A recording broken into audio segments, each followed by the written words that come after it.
So let's call it, actually this will be example 2, as the 4-leaf rose was example 1. So in this case we have the cardioid.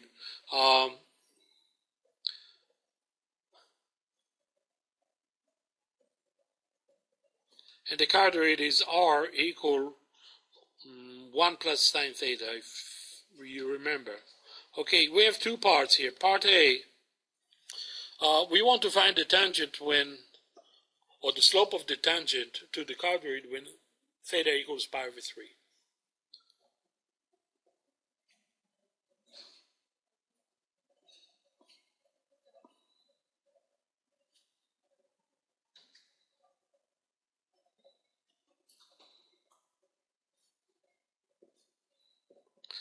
In the second part, which would be interesting, is well, both will be related, but find points on the curve. Find points where the tangent, or the tangents, because we'll find more than one, are horizontal and points where the tangents are vertical.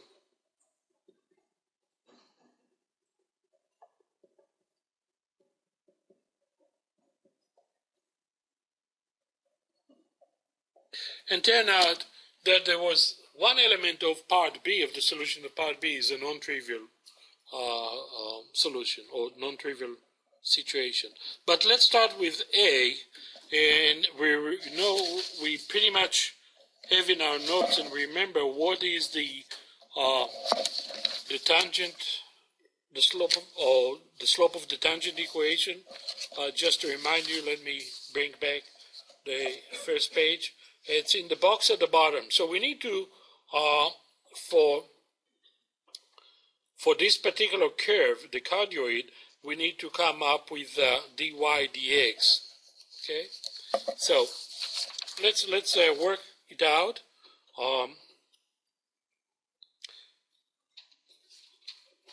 We remember that dy dx, the slope of the tangent, is dr d theta sine theta plus r cosine theta over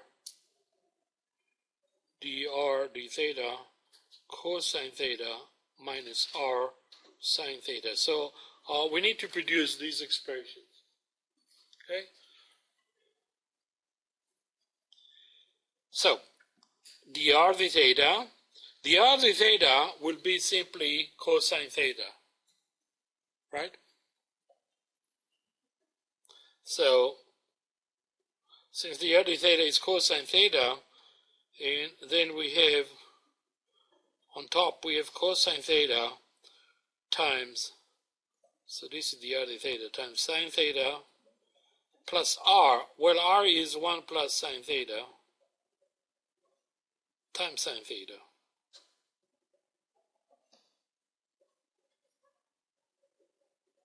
How about the denominator? Again, dr d theta is cosine theta, remain the same, times cosine theta minus r, again 1 plus sine theta. So this is where what we need to work with. Well, for the top,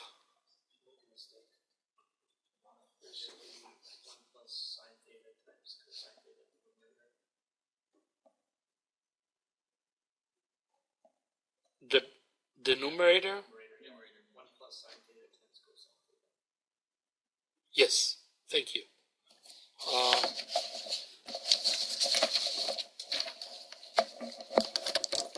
Yeah, here we have cosine, so thank you, Joe. I was told that if I do it slowly, press and do it slowly, then it will work. So this is a contraption that allow me to right on top of it. So let's see.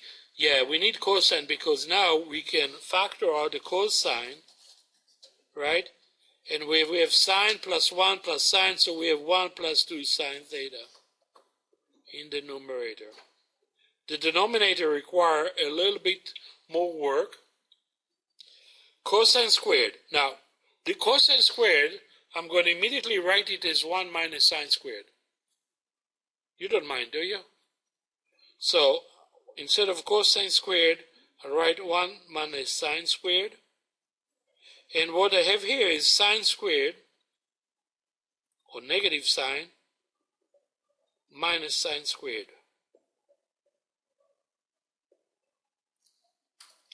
Alright, so, I tell you what, let me work it out relatively slow. So it will be 1 plus 2 sine theta. Anything, guys? Was a comment? Question? Do I need to clarify? No? Okay. I thought somebody was about to ask a question. So let's see, what do we have here? We have 1 minus sine theta minus 2 sine squared theta. Since I look into the future, I have this uncanny ability to predict the future, and I know that, for instance, when we look for vertical lines, vertical tangent, we need the denominator equal 0. So in order to solve the denominator, I need the denominator in a factored form.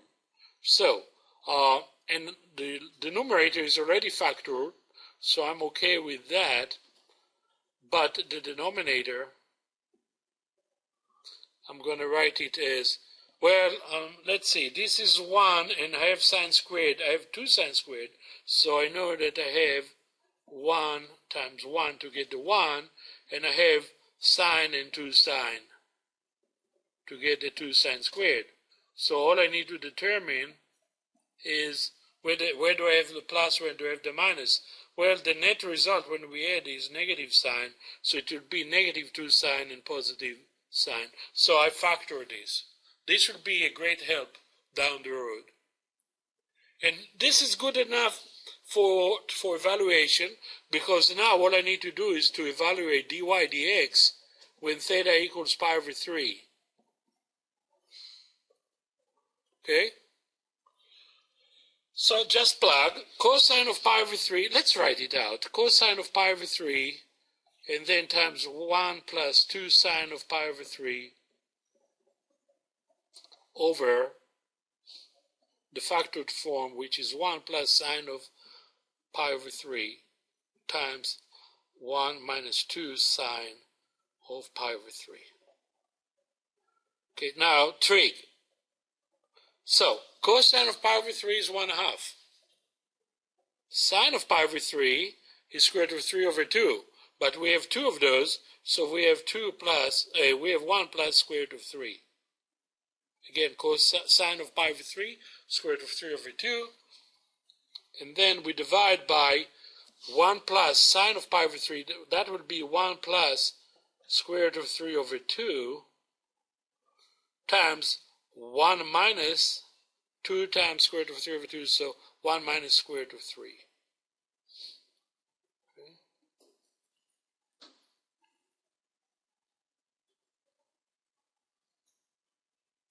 Common denominator to get rid of the 1/2. Okay, all I need to do, I have 2 here.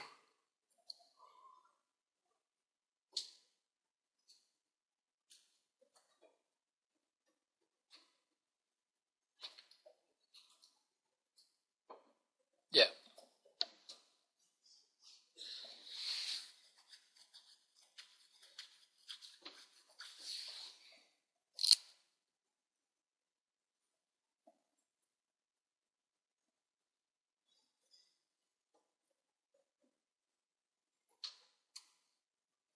The result is -1, but I'm trying to see how to get the -1 from here.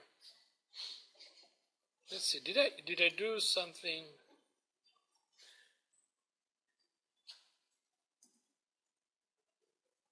You are giggling, so when you are giggling, it means that I made a mistake here, but I don't see. Do you see a mistake? Where? Right? No, that's okay. That's okay. Um,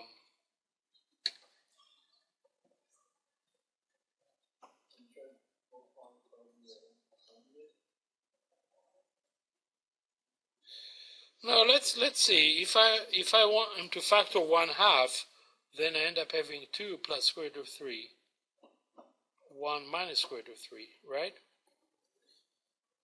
Okay. So the 1/2 cancel out.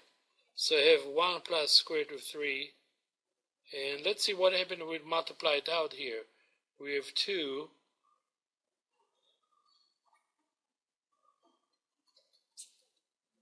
That's the 2 is bothering me. We have 2 minus square root of 3, like so.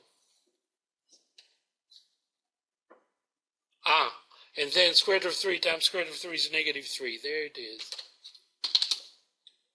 Here we go. Okay, so now we have 1 plus square root of 3, and this will be negative 1 minus negative 3. So I told you it would be negative 1. Yeah, we got it. That's the answer. Okay, so if you multiply it out, you have 2 times 1, which is 2. You have 2 times negative square root of 3 plus square root of 3. That will be negative square root of 3. And then you have square root of 3 times negative square root of 3. Well, that will give you the negative 3. So you calculate it and you come up with negative 1. Okay, so this was part A. Part B, are we okay with part A? Casey, you're giggling like a little girl. Tell me what's the issue. And you're red too, so. I just thought that was kind of impressive. You're not brown nosing me by any chance, are you? Yeah, no. You guys never do that. All right. Let's go back. This is nothing but, what you might call it, algebra kind of stuff. All right. You do it on your own time and you can see that how it works out. Okay, if it was a little fast. I don't think it was fast, but who knows? Maybe it was. Let's move on to part B. Part B is a little bit more interesting, I hope. Let's look at the case when we are trying to look for horizontal tangents, okay? So horizontal tangent require, remember the provision that I have, not only that dy d theta equals 0, but dx d theta is not equal to 0. Okay, so let's see. I'm looking at this expression, and this is the factor form. So this is where I'll box it, because it's easier to work with this one. So to get dy d theta, the top, to equal 0, we need to take the numerator cosine times 1 plus 2 sine to make it equal 0. And this happens when either the cosine equals 0 or the 1 plus 2 sine equals 0. Okay? So the solution here, the cosine equals 0, we are looking at theta equals either pi over 2 or 3 pi over 2. When we are looking at the second equation, well, sine theta has to equal negative 1/2. So those are solutions in the third and the fourth quadrant for the sine. So 1/2, the reference angle is pi over 6, 30 degrees. In the third quadrant, it will be 7 pi over 6, and in the fourth quadrant, it will be 11 pi over 6. Okay? So 7 pi over 6 and 11 pi over 6. as you realize by now that trig is an essential component here. So let's summarize. We have four angles, and we have, if we go from smaller to larger, we have pi over 2 in the first quadrant. Second quadrant, we have nothing in the second quadrant. We have in the third quadrant, we have 7 pi over 6. In between quadrant, we have 3 pi over 2, and then we have 11 pi over 6. Now, here is where we need to give it the smell test. See if this solution for the horizontal tangent smell like roses or stink like whatever. And I can tell you right off the bat that it smells like roses 3 out of 4, and it stinks in 1 out of 4. The reason I say that is, let's recall the cardioid as reproduced it last time, okay? So, if you recall the cardioid, I have a hard time pronouncing, this is the polar axis, okay, where theta equals 0. We started right here where we had r equals 1, theta equals 0, and we went like so. We came on top here where theta was equals pi over 2. Remember, I showed you this last time, and then we continue right here where r was 1, but theta was equal pi. So at this point, theta equals pi, and then we have this part. And this is where theta was equal pi over 3 pi over 2, and finally we came back here where theta was equal to pi. Okay? So I'm looking at this, and I'm looking for horizontal tangents. And I see only 3 possible places. One is pi over 2. I have horizontal tangent. And I have one between pi and 3 pi over 2 in the third quadrant. And I have another one between 3 pi over 2 and 2 pi in the fourth quadrant. Okay? So based on that, on my result, this is equal to 7 pi over 6 in the third quadrant, between pi and 3 pi over 2. And between 3 pi over 2 and 2 pi, I have 11 pi over 6. Where the heck is the 3 pi over 2? It's right here. This doesn't look like a horizontal tangent. Okay? So what we need to do, go back to the previous result, circle this, and say, wait a second, we have a question mark on this solution because I cannot confirm it visually. When I look at the curve, heck, I don't see a horizontal tangent here. So what the heck is going on right there? Well, I don't know yet. But remember the provision. We said, you know, I'll have horizontal tangent if the y d theta equals 0, but the x d theta is not equal to 0. So is it possible that the x d theta equals 0 at this point? Turn out the answer is yes. Okay? Now, to go to the x d theta, we did most of the work already. We factored the denominator, and this is why we factored the denominator, to facilitate the solution to the x d theta. So, for vertical tangent now.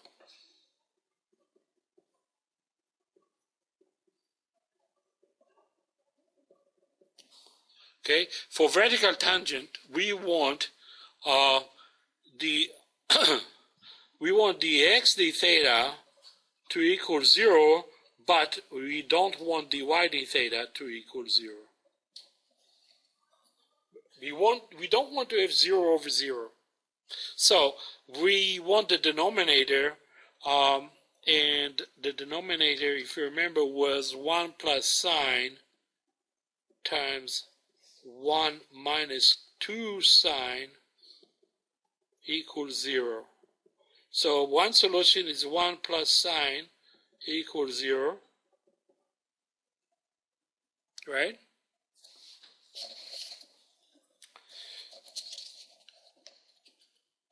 Oh. Yeah. Or sine theta equals -1.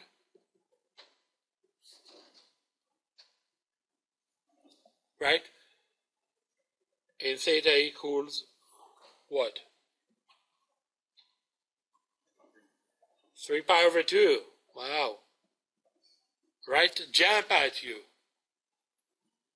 But this is also where dy d theta equals 0. So you want to say, wait a second, we have an issue right here. All right, the other equation is 1 minus 2 sine theta equals 0. And this is where sine theta equals positive 1/2. This happened in the first quadrant and the second quadrant. So theta equals pi over 6 or 5 pi over 6. So we have 3 solutions on the face of it, but we know that one stinks. We have pi over 6, we have 3 pi over 2, I'm sorry, if I go in order, we have 5 pi over 6, and then we have 3 pi over 2.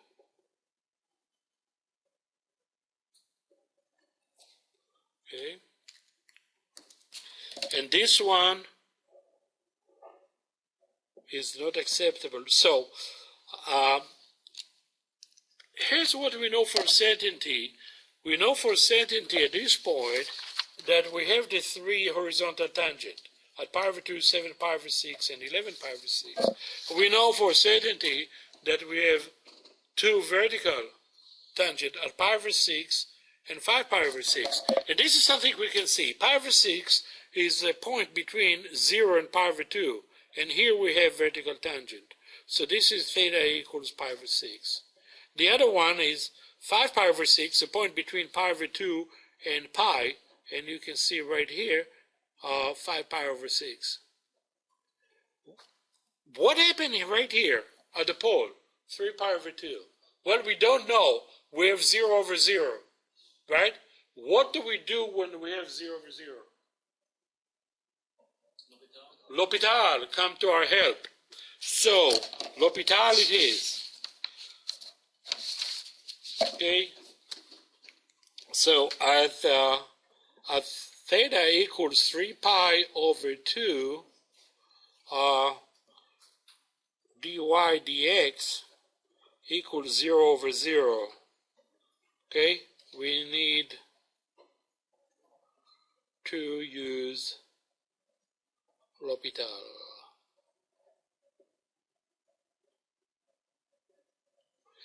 So,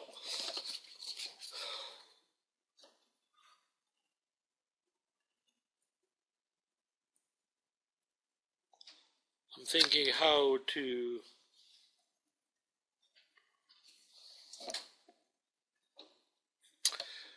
so we're going to say the following. The limit when theta goes to 3 pi over 2 of dy dx will be the limit of when theta, approaching 3 pi over 2 of what? If you look at the previous result, and you have it in your notes, we end up having cosine theta times 1 plus 2 sine theta divided by 1 plus sine theta times 1 minus 2 sine theta. Okay, I'm going to start using here the limit, some of the limit laws that you learn. I can look at it as a quotient, but also I can look at it as a product. I can look at it as the product of the limit as theta approaching 3 pi over 2 of cosine over 1 plus sine. Okay? Now this won't be any good because here I have 0 and here I have 0. Here I have 0 and here I have 1 minus 1. But what about this one? I have no issue with 1 plus 2 sine theta divided by 1 minus 2 sine theta.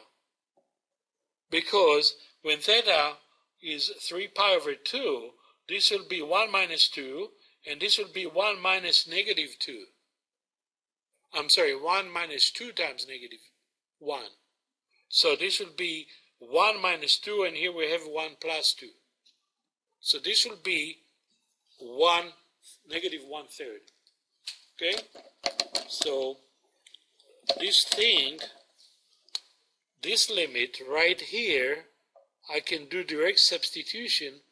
This equals to 1 minus 2 divided by 1 minus 2 times negative 1, or negative 1/3. Okay? So, I have, remember what we do with L'Hopital. With L'Hopital, we take the derivative, right? So at this point, I'm going to use L'Hopital. And here I say by L'Hopital. We have the negative 1/3, the limit as theta approaches 3 pi over 2 of the derivative of the cosine. Well, that would be negative sine. And the derivative of 1 plus sine, that will be the cosine. Okay, now I no longer have 0 over 0. Sine theta with negative 1, sine of negative 3 pi over 2 is negative 1. So I have negative 1/3. This will be negative times negative 1, but here I have 0.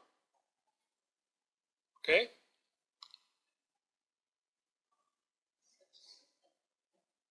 So, turn out this goes to infinity. So, what do you understand from here? If dy dx goes to infinity, what kind of tangent we have? Go ahead. It's Kelton? Vertical tangent, exactly. It's the same as the denominator equals 0. So it's the same as saying dx d theta goes to 0, right? Because the denominator equals 0. Denominator equals 0.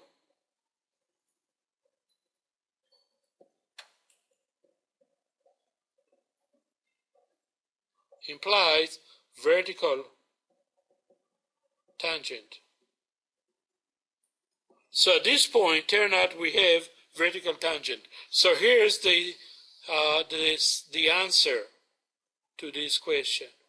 Okay, we have horizontal tangent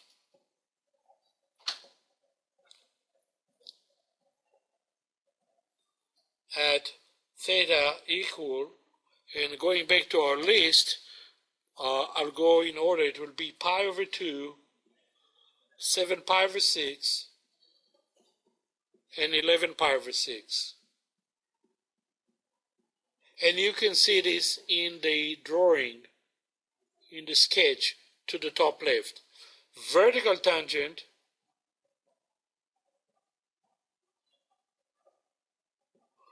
at, let's see, theta equals, we already realize it's pi over 6, 5 pi over 6, and now we can add the 3 pi over 2 as well.